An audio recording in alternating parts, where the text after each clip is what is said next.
Hi all, I'm going to talk about CSS today.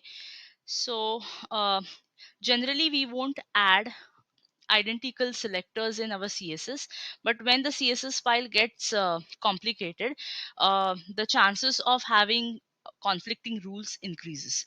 So how to decide or how to get which rule is going to take precedence over others is decided by the specificity rule, and we are going to talk about that today.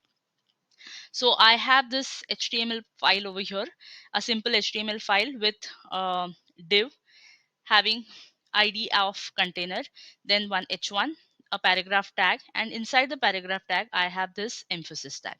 So I'm going to style this HTML using CSS. So first I'm going to apply EM, and I'm going to have some color to that emphasis tag, say brown. So if you want to check that on the browser, this is how it looks.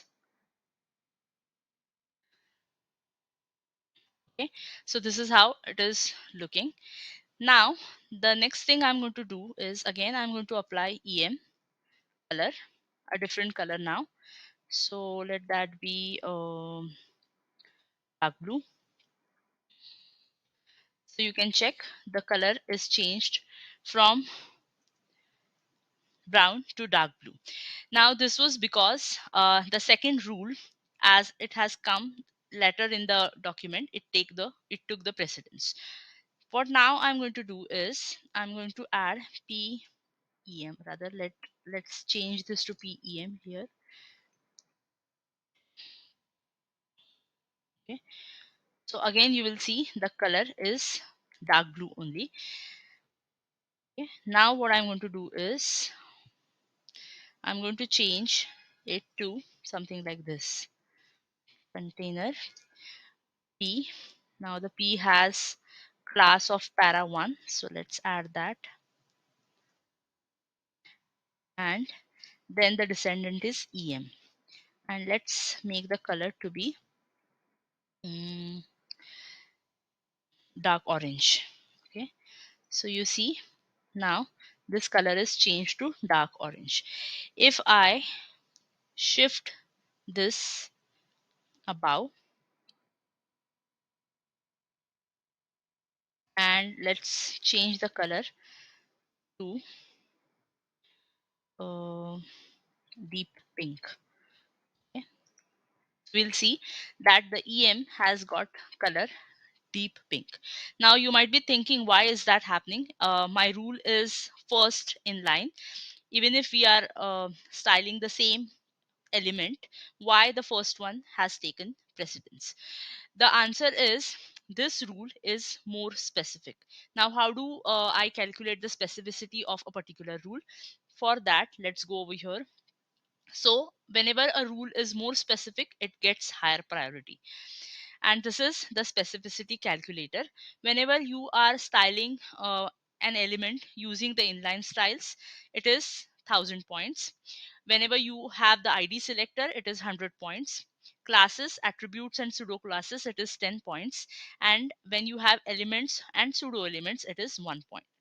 So let's go and calculate the specificity points for our rules.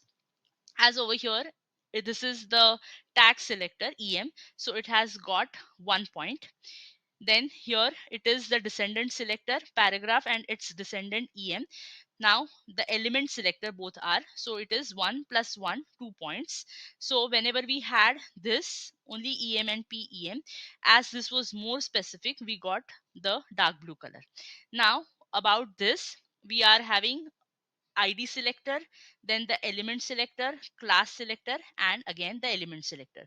So the points that this rule is going to get is 100 for ID selector, 1 for P, that is the element selector, 10 for the class, and 1 again for the element selector. So it is going to be 112 points for this particular rule, and that is why it takes precedence over the other two rules. Okay, so this is how you calculate the specificity of a particular rule, and then you can see the result accordingly. So again, to repeat, if you are applying inline styles, it is 100,000 points. If it is ID selector, it is 100 points. If it is classes, attributes, or pseudo classes, it is 10 points. And if it is elements or pseudo elements, it is 1 point. So depending upon how specific the rule is, the points will be calculated, and the rule which is having the highest points will get the precedence over the other rules. Okay, thank you. I hope you enjoyed the video. Thank you so much.